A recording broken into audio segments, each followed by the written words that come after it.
और सियासी अखाड़े में एंट्री के साथ ही रेसलर बजरंग पुनिया जान से मारने की धमकी उनको मिली है।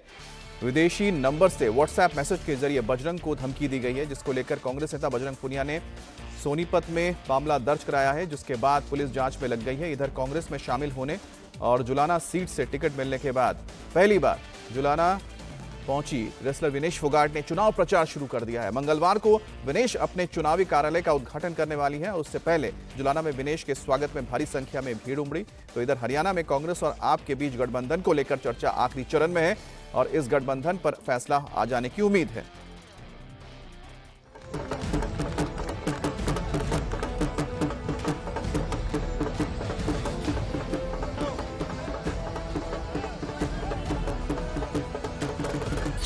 सियासी अखाड़े में पहलवान, कितना कामयाब कांग्रेस का प्लान।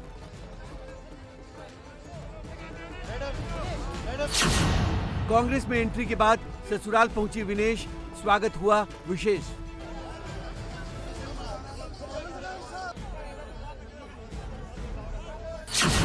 सियासत में बजरंग की एंट्री, किसने दी पहलवान को धमकी।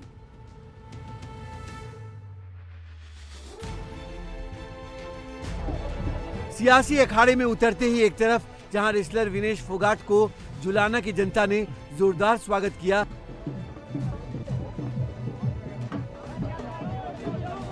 तो वहीं रेसलर बजरंग पुनिया को जान से मारने की धमकी मिली है।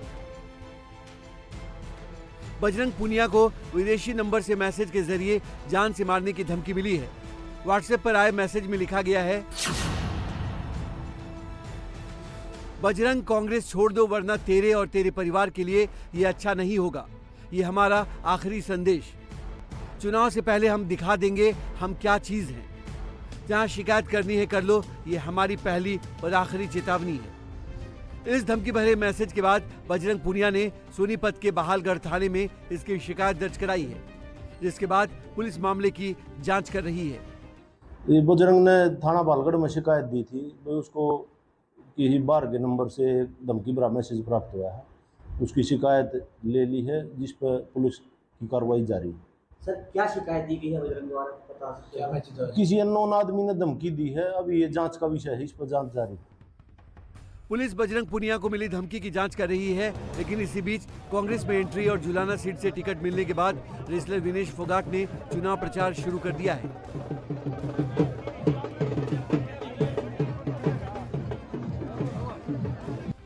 विनेश फोगाट रविवार को जुलाना पहुंची, जहां उन्होंने रोड शो किया।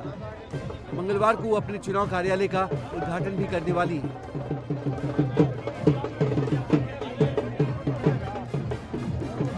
विनेश ने रविवार को अपने पति के पैतृक गांव बख्ता खेड़ा से चुनावी अभियान की शुरुआत की। बड़े बुजुर्गों का आशीर्वाद लिया।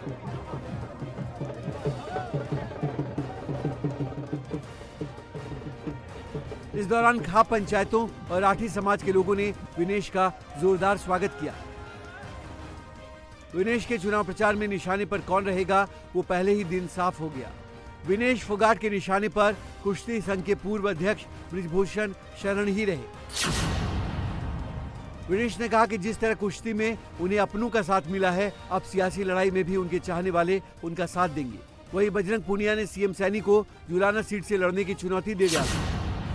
बृजभूषण देश नहीं है, मेरा देश मेरे साथ खड़ा है, मेरे अपने मेरे साथ में है, वो मेरे लिए मैटर करते हैं। बृजभूषण कभी एग्जिस्ट नहीं करता।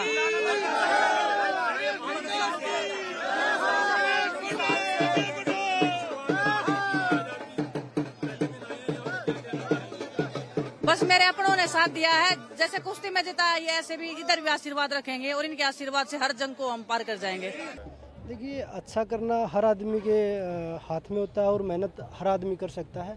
तो हम कोशिश करेंगे, हम देश की जनता का जो ग्राउंड लेवल पे, चाहे वो स्पोर्ट्स की बात है, चाहे वो किसानों की बात है, जवानों की बात है, उसके लिए मेहनत करें। जैसे कुश्ती में मेहनत करके ओलंपिक तक पहुंचे थे, मेडल जीता है, उसी तरीके से राजनीति में स्टार्टिंग से लेके लास्ट तक मेहनत करके पहुंचेंगे।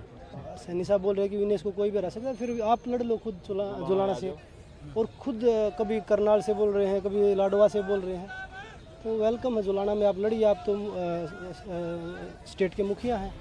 विनेश फोगाट जिस जुलाना सीट से उम्मीदवार बनी हैं, वो सीट कांग्रेस के लिए कभी आसान नहीं रही है। जुलाना सीट अभी दुष्यंत चौटाला की पार्टी जेजेपी के पास है। उससे पहले 2 चुनाव में ये सीट उनके दादा ओम प्रकाश चौटाला की पार्टी INLD के पास थी। जेजेपी ने यहां से सिटिंग एमएलए अमरजीत ढांडा को टिकट दिया है, जबकि बीजेपी ने अभी तक जुलाना से कैंडिडेट की घोषणा नहीं की है। विनेश फोगाट को आगे करके भूपेंद्र हुड्डा ने चौटाला के इलाके में सेंध लगाने की चाल चली है। जुलाना सीट जाट वोटरों का गढ़ है। हरियाणा में वैसे तो 22% से ज्यादा जाट है, लेकिन जुलाना में 50% वोटर जाट है। मैं 50,000 वोटों से जीतेगी। पहली बार जुलाना इलाका मंत्री की वोट डालने का काम करेगा। मंत्री बनेगी। आज जुलाना हल्का ने अंतर्राष्ट्रीय स्तर पर पहचान देने का जो भूपेंद्र हुड्डा ने काम किया, उसका हम तहे दिल से धन्यवाद करते। और विनेश फोगाट यहाँ से 50,000 वोटों से जीतेगी। गांव के लोग दूर दूर से विनेश फोगाट को देखने के लिए आए हैं। क्या होगा? जीत जाएगी विनेश फोगाट? जीत जाएगी। एक तरफा जमा।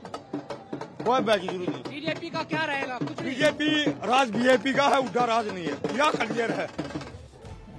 पहलवान विनेश अब सियासी अखाड़े में हैं, जहां कुश्ती के दांवपेच नहीं, जन समर्थन की जरूरत होती है। हालांकि विनेश को मालूम है कि सियासी अखाड़े में उनका मुकाबला बृजभूषण शरण जैसे सियासी शख्सियतों से होना है, तो वहीं विनेश के सियासत में आने पर बृजभूषण शरण सिंह ने भी अपने अंदाज में जवाब दिया। साथ ही हुड्डा फैमिली को भी निशाने पर लिया। अब महाभारत के समय द्रौपदी को दांव पर रख करके जुआ खेला गया था और हार गए, पांडव हार गए। देश अभी भी इस बात के लिए पांडवों को माफ नहीं किया। वैसे जो दांव हमारी बहन बेटियों के सम्मान को दांव पर लगा करके हुड्डा फैमिली ने खेला है, इस बात को भी आने वाला कल माफ नहीं करेगा और इस बात के हमेशा गुनाहगार वो रहेंगे। क्योंकि जो घटनाएं मेरे ऊपर 3 प्रमुख घटनाएं हैं, कोर्ट का विषय है, उन तीनों में मैं बाहर हूँ। 1 में मैं सर्बिया हूँ और 2 में मैं लखनऊ में हूँ, ऑन कैमरा हूँ। ज्यादा ताकत फील कर रहे हैं पहले से। सड़क पर जो बृजभूषण के पास जो ताकत थी, वो आज वो हम भी फील करें कि हमारे पास है वो, क्योंकि वो उसी ताकत का यूज करके वो इतने सालों तक, इतने महीनों तक वो बच रहा है। आपके जो विरोधी है, खासतौर पर जिनका नाम आपने लिया बृजभूषण, वो कह रहे हैं तमाम चीजें कि ईश्वर ने इंसाफ किया है और मैं चुनाव प्रचार में जाऊंगा, विनेश के खिलाफ हरियाणा में जाऊंगा। मैं तो बहुत भाग्यशाली हूँ, तो वो बृजभूषण तय नहीं करेगा कौन भाग्यशाली है।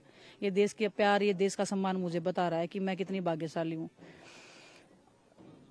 उसको ज्यादा अहमियत नहीं दे तो ठीक है ना, पर आके देख लेना, एक बार आ जाए। मतलब मैं कब मना करी हूँ? आज तो जाओ सामने। मैं तो कब से बोली उसको मेरे आमने सामने बिठाओ, मैं देती हूँ उसके हर सवाल का जवाब। उसमें इतनी हिम्मत तो हो, सामने तो बैठे। बहुत सालों तक हम उससे डरे हैं, बहुत उन्होंने डराया है, सब कुछ किया, लेकिन अब तो लड़ाई आमने सामने है कि तो आमने सामने आके बैठे ना। और वो अभी बोल भी रहा था वो ना कि मेरे को चाटा मार देती, अगर इतना हिम्मत था तो चाटा मार देती। वक्त आने पे बताएंगे। हरियाणा चुनाव के लिए प्रचार जोर पकड़ चुका है, तो बीजेपी को मात देने के लिए कांग्रेस और आम आदमी पार्टी के बीच आज गठबंधन पर मुहर लगने की उम्मीद है। कई दौर की बैठकों के बाद आज औपचारिक ऐलान की उम्मीद की जा रही है। आरजू भी है, हसरत भी है, उम्मीद भी। बहुत बहुत शुक्रिया। नहीं, देखिए अभी तो आखिरी तारीख नॉमिनेशन की 12 तारीख है। 12 तारीख से पहले फैसला ले लेंगे और अगर मन नहीं मिले या अगर विन विन सिचुएशन नहीं हुआ तो फिर छोड़ देंगे। तो 90 सीटों पर आम आदमी पार्टी अभी देखिए, मैं अभी कोई इस प्रकार के मैं बयान नहीं देना चाहता। बातचीत चल रही है, बातचीत सकारात्मक वातावरण में चल रही है, अच्छी चर्चा हो रही है और मुझे यकीन है, मुझे विश्वास है, मुझे उम्मीद है कि ज़रूर कुछ अच्छा निष्कर्ष इन बातचीत से, चर्चा से हरियाणा के हित में, देश के हित में, लोकतंत्र के हित में निकलेगा। गठबंधन के नाते से जैसे विचार उनके मन में आया तो साफ ये पता लग रहा है, आपको भी पता लग रहा है, हमको भी पता लग रहा है कि वो अपनी हार मान चुके हैं। अगर वो हार न मानते तो इस प्रकार के गठबंधनों की बातें क्यों करते? तो गठबंधन का विषय ये है, आखिर गठबंधन तो मजबूरी में हमने भी किया था। गठबंधन का अर्थ ही ये होता है कि वो अपने दम पर आगे नहीं बढ़ पा रहे हैं, तो इसलिए गठबंधन। हरियाणा चुनाव में कांग्रेस और आप के संभावित गठबंधन पर आज सबकी नजर रहेगी। सूत्रों के मुताबिक आप गठबंधन पर चर्चाओं के साथ साथ अपने प्लान बी पर भी काम कर रही है। अगर गठबंधन की बातचीत विफल हो जाती है तो आप दोनों पार्टियों के बागियों सहित अपने उम्मीदवारों की सूची जारी करना शुरू कर देगी।